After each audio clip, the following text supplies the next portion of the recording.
Hi, welcome back to the channel. I'm Michelle, and today I want to talk to you about how I choose curriculum. If you're new here, we just wrapped up our first year of homeschooling, about to enter our second year of homeschooling. I have a 9-year-old, a 5-year-old, 2-year-old, currently homeschooling my 9 and 5-year-old. We are a faith-based family. We are specifically the denomination Lutheran ELCA, but we choose secular curriculum. I have a whole bunch of videos on that if you want to know why. But I think especially in my first year, I spent a lot of time figuring out how to research curriculum, what to look for, what I needed, what my children needed.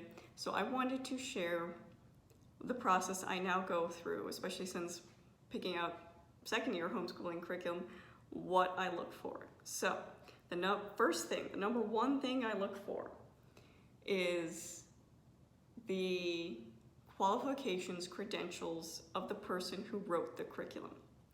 Now, I think this will probably be more of an unpopular opinion, but I don't believe just being a homeschooling parent qualifies you to write curriculum.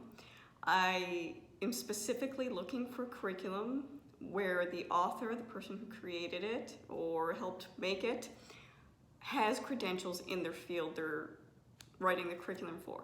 So for example, if I'm looking for a language arts curriculum, I would expect that person to have, at the very minimum, a bachelor's in English or something in the field. I much prefer a master's or a PhD.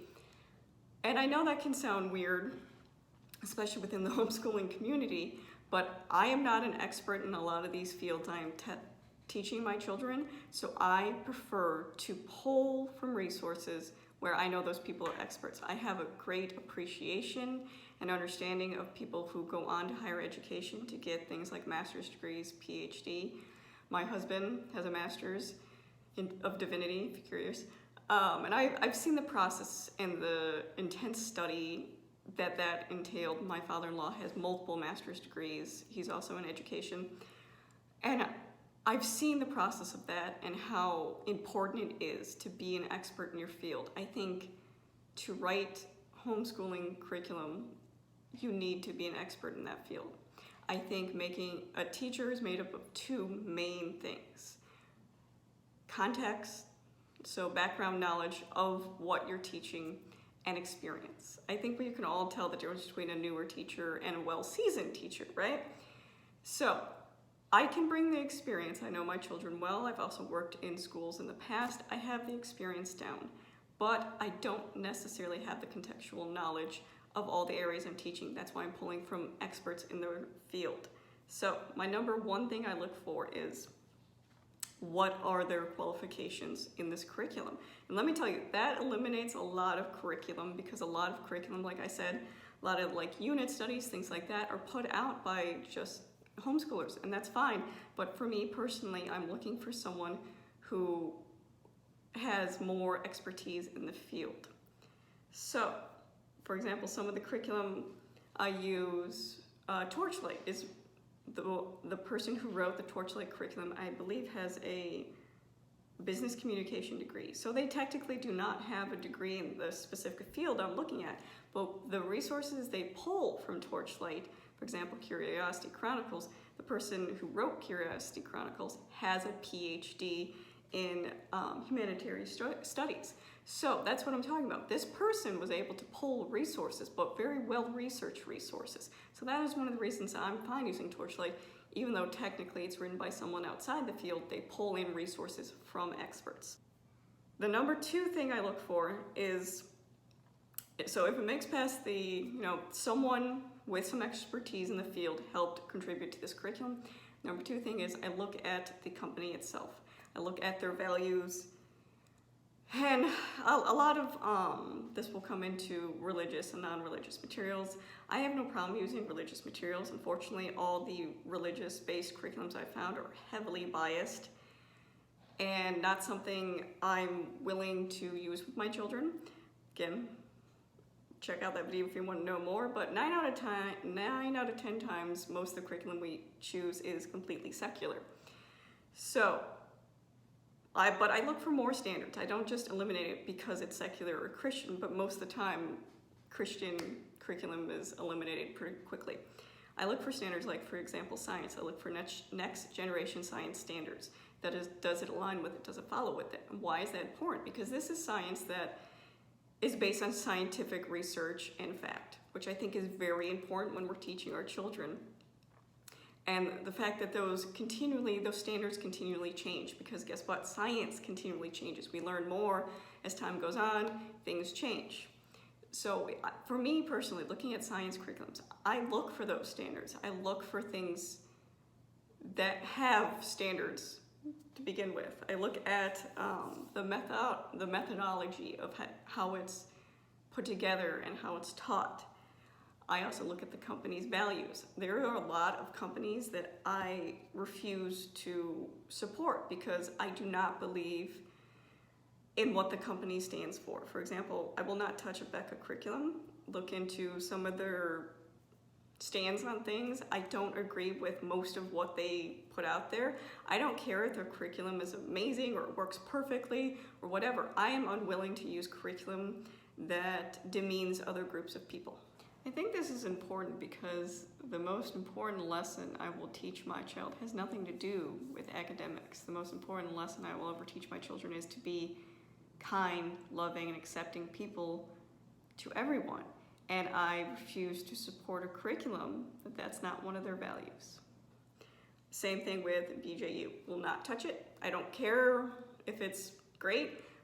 Again, not going to touch a curriculum that goes out of its way to particularly demean different groups of people because they see them as different. I have a whole video on Good and Beautiful and why I won't use that anymore. Science, especially things like Pelagia, I will not touch it because the curriculum in itself doesn't work for me because I don't believe in what it's saying. I remember reading that it talked about extinction and how extinction is the result of sin, and just it has a lot of opinion without a lot of fact, and that is not how I teach in my house. We learn things based on fact. So again, this is not an attack on you if you use that. This is how I choose my curriculum, and I just wanted to share how I choose my curriculum. So first I look at the credentials of the person who wrote the curriculum. Then I look at, does it match the standards I need? Does it, what are the core values of the company itself? Is it something that I'm supportive? Because when you buy their curriculum, you're supporting that company. Next thing is I look at the cost, because I think this is an important one. A lot of curriculum can be really pricey. So cost is not my number one thing. As you noticed, if something fits into those other categories and is higher priced, I will find a way to make it work. That might be losing something else that I was interested in, giving it up, opportunity cost, but I'm willing to pay more for quality, well-researched curriculum. So I look at cost, and I also interpret that as the value, because I have multiple children. Is it something that will also last multiple children? A lot of pricier things can usually be handed down to the next child, which is nice. Next, the last thing I look at is the style. So will it fit how I like to teach, my teaching style? Will it fit how my children like to learn, and how will it fit into our schedule? Because there are definitely seasons in life where we're just not capable of doing certain things. So that is the last thing. And throughout all this, I do a lot of research. I am a natural researcher. I find it enjoyable knowing that the things I'm picking and choosing is something that I don't have to worry about going through it halfway through the curriculum and finding something I'm like, oh no, that's not right. I trust the companies I use, I trust the curriculum I use, and I feel good about the choices I've made because I've done the research to back it out. Now, my one tip is when you're looking at curriculum, don't be heavily influenced by other people. That's including myself. Things you see on social media, Facebook, YouTube, Instagram, don't be heavily influenced by others in making your choice. If I go through my list and every single one of those things are ticked and I found the perfect thing, and someone says, oh, this is bad for whatever reason, If it works for you, it works for you.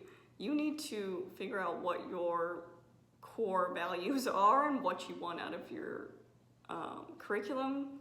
That's what's most important. I've listed here what my core values are, what I look for in a curriculum. That yours may be different, and that's completely fine. But for me, I know, for example, when I bought a lot of good and beautiful stuff, it's because I kept seeing this over and over again, how great it was. And it wasn't. I was being heavily influenced by it, and I didn't really click. It took me a while to click. So I am very comfortable in the choices I've made, even when they're not popular or trendy. I am comfortable because I know I'm staying true to myself and to what we value as a family. So if you have any questions, leave them down below. Thanks for watching.